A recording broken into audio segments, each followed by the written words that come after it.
So today, I'm gonna talk to you guys about reserve life and how it is for me. Reserve life is different for every flight attendant, and I can't speak for everybody, but I can only speak for myself. So here it goes. Hold on, I have some notes right now. Okay, cool. So for those that don't know what being on reserve is, pretty much I'm a flight attendant on call, meaning that my airline calls me when they need me, so I always have to be ready. Now, with that being said, people always ask, well, like, if you're always on call, how do you live life or whatever if you always have to like get up and go? So the best way I can break it down, I'm going to use visual aids because I'm a super visual person. So I'm going to place a calendar right here, right here. So in this calendar, this is an example of how a typical month would be for me, and all the days that are shaded in, those are the days that I can be called out to fly. Now, for instance, this week right here, hopefully I'm pointing in the right spot. This week right here, I'm on reserve for 5 days, right? Meaning within those 5 days, I could be called out to fly. And so those days I need to always be ready to go. So usually the day before I go on reserve, I go ahead and pack a bag. We'll pack my rollerboard with at least 3 outfits. Now I know you see 5 days I can be flown out, but I pack at least 3 outfits, and I just like alternate, because there's some days I get to my layovers and I don't even put those clothes on, and just put my pajamas on and just hang out in the hotel room. And then there are days when I get longer layovers and I can get to go out and hang out in the city. But anyway, yeah, so I pack at least 3 outfits, and I'll get into the whole packing situation later. But I get my bags together, get my uniform together, and I put it by the door. So suitcase, uniform, good to go. Now, once the clock strikes 12 midnight, you're officially on reserve, and you just have to be ready. Now with my airline, they can call you as late as 2 hours prior to a check-in time. So me personally, I really don't like to leave far from home, because it takes me about an hour and 15 to get to the airport and check in. I have it all timed out. So I feel like it's best for me to stay close to home, just in case I need to like hop in the shower first before dropping my clothes on. So just to play it on the safe side. Okay, but cool. Boom, 5-day reserve block. Now, just because I'm on reserve for 5 days doesn't mean I'm gonna fly 5 days in a row. Sometimes I won't get called out until maybe like that 3rd or 4th day. You just never know. And then there's sometimes where you get called out and your entire reserve block will be used for flying. And then sometimes you're just on couch duty, maybe 1 or 2 days out of that reserve block. You just never know. Packing. Now when it comes to packing, At first I was taking too much stuff. I had my rollerboard, I had a tote, and then I had my my lunchbox, which I was like, okay, yeah, that's cool, that's enough. But like, and that's usually pretty normal. Like most flight attendants will have like those 3 bags, or at least their rollerboard, tote, and probably a purse or some other like small bag if it's not their lunch bag or whatever. But I got tired of carrying those 3 items, so I just try to stick to my rollerboard and my lunchbox. And so what I did was, hold on, let me show you. So with me, so I like to take my my lunchbox or my lunch bag with me. This and my rollerboard only. I only try to take these 2.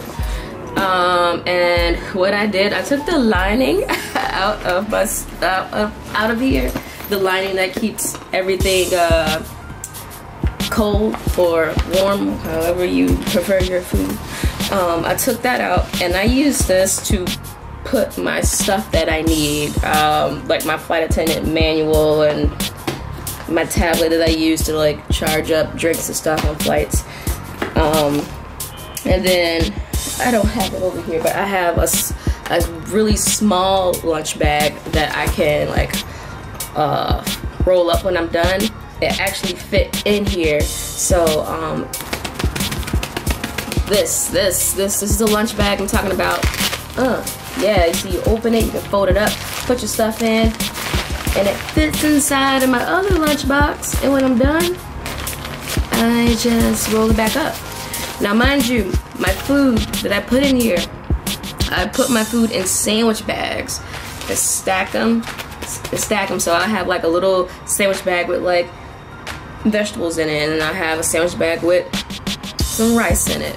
Oh, speaking of food, my Hot Logic, the Hot Logic, if you don't have one, get one. I talked about it in one of my other videos. I'll show you real quick if you've never seen it before. Give me a second. Hot Logic and Mini. This.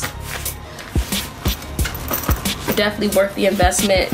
About 40 bucks. You could probably get a deal. They randomly have deals throughout the year. Just like go follow them on social media and you will see. But this thing is like the best thing I've purchased so far since being a flight attendant. So how it works, you can plug this up in your hotel room, right?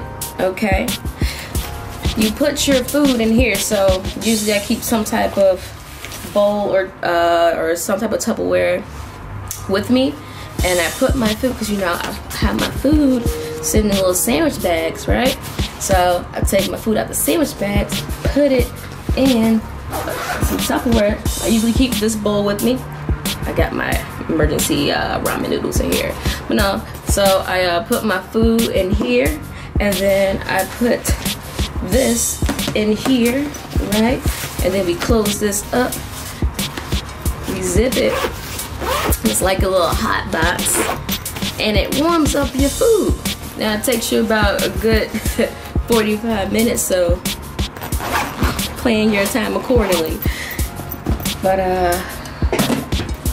this was a really, really good purchase. So if you're a flight attendant or thinking about becoming one, get you one of these.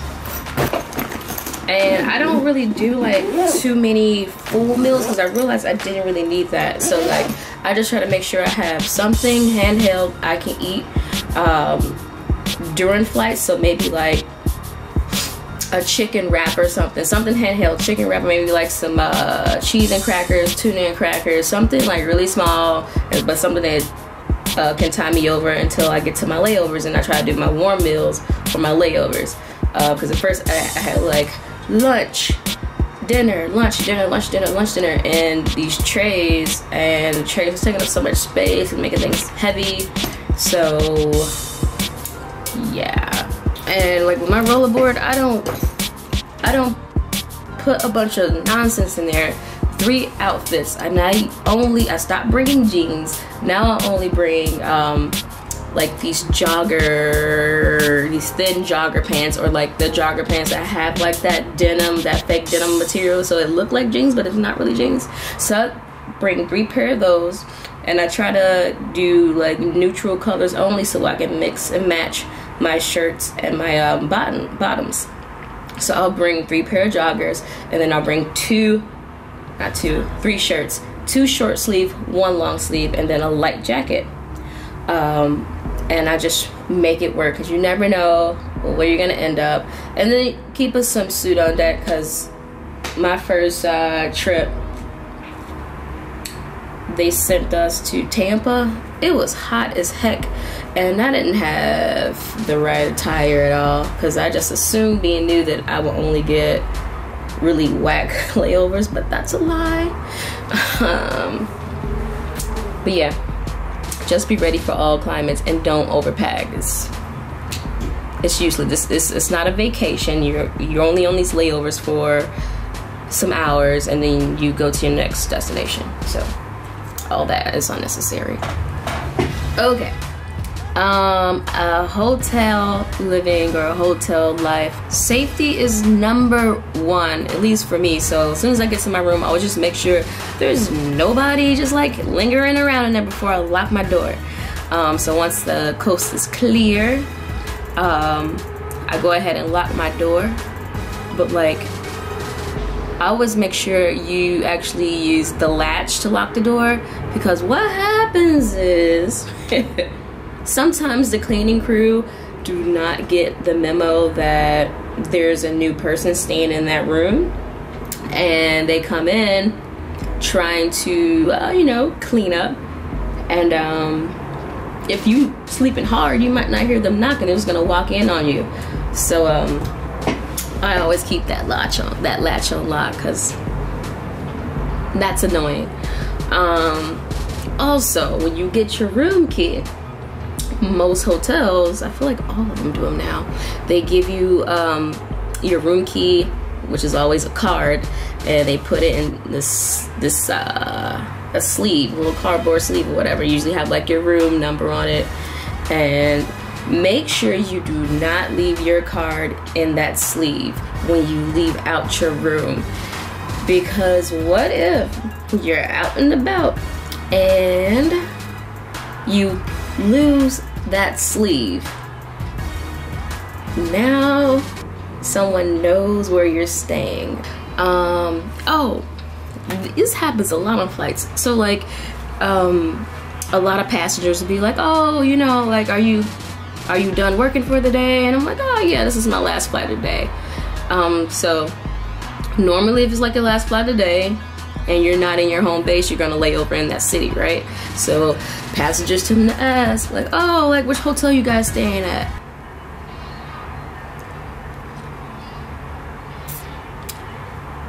That's none of your business.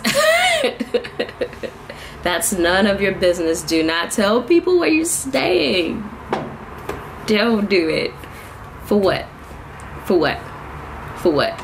Don't do it. Because people are crazy and they will show up. So normally there's a van driver that picks you up from the airport and take you to the hotel, and then vice versa. When it's time to go back to work, it's a driver to take you from the hotel back to the airport. Or on your layover, sometimes they have the driver available to take you to places close by. So you might want to go to a specific restaurant or the mall or something, and the driver is nice enough to take you. But keep single dollar bills with you. Like, have at least like $20 bills in like your wallet or whatever, because it's just always nice to tip your driver. It's a part of the culture. So water. So I feel like with most airlines, they allow the flight attendants to, you know, drink the water on the flights, the bottled water. Now what I do is I usually try to drink a full bottle per flight, and then I keep an empty bottle with me and take it to the hotel, right? Now, some of the hotels are really nice and they give us a free bottle of water. Cool. But when you have like a 24-hour layover, you need more than just one bottle of water to stay hydrated. So I like to keep the empty bottles of water. And I go down to the gym, and the gym always have free filtered water, so you don't have to thirst or go out and buy any water. You just take that bottle down to the gym and fill up. All right, so these are the things that I always make sure to bring with me. Yeah, so first, I showed this in like one of my earlier videos, but anyway, I keep my little cutlery in here, my portable cutlery. So like, got like spoon. I lost the fork that came with it, so now I just keep a sturdy plastic fork. But I just wash these and put it back in here. I even got little chopsticks in here. But I keep that on deck because say you're at a hotel, right? And you know, you might decide to actually like do Uber Eats, Postmates, Grubhub, DoorDash, something like that, whatever. Yo, sometimes they don't even put cutlery in the bag, so how I'm supposed to eat this without any utensils to eat? It happens a lot. So I keep this on deck. Keep it on deck.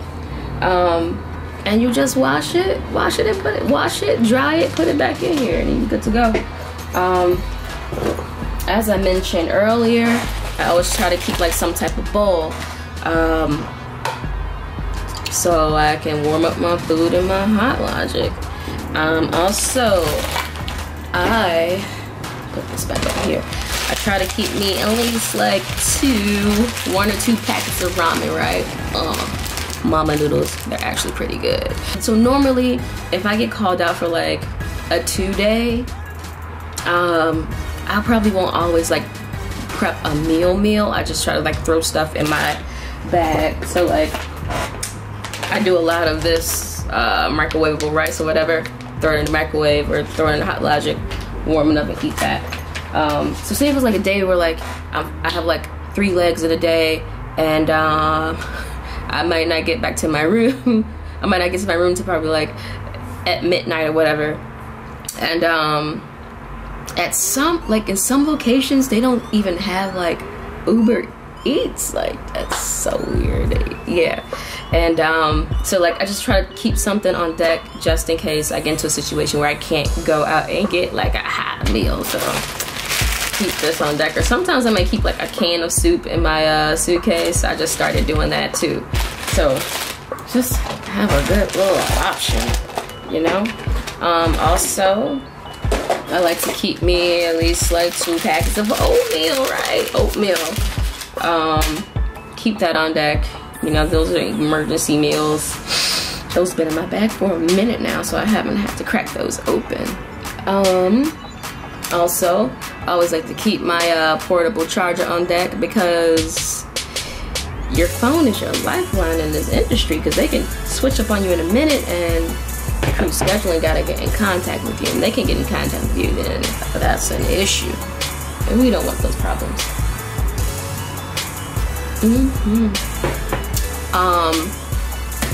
This is probably something that's been like super helpful for me. So it's a portable backpack. It's kind of cool because it started off as like a little sack, which you can take it out and open it, and it's a cool little sporty backpack. So when I'm on my layovers, I may like just put my stuff in this bag and go walk around with it. Or sometimes I even do my pouch. I do have a pouch that I keep in my bag too, so I might pouch it up because I'm a poucher. So because of my hair situation, I got my little dread brush, whatever it's called, to let me know, like that. That's how you do it. So I bring this with me, but I'm gonna give me a smaller one because this takes up a lot of space, but it's a sponge so I can like smash it down. So I usually smash it in my rollerboard. So after a trip is over with, when I get home, the first thing I do is take all those dirty clothes out of my my suitcase, and I go ahead and put my next batch of clothes in. That way I'm not scrambling around the day before my next reserve day. At least my suitcase is already good to go. Because the only thing I try to set my schedule up for the day prior to going to reserve is just like meal prep. That's all I want to have to deal with. I don't want to have to deal with having to wash clothes, having to figure out what to pack. I like to go ahead and get that on over it as soon as I come home, or like the day after I get home from reserve. Because sometimes I only have like a day or two off after I get back home. So that's something I try to take care of early. This video is all over the place. Oh well.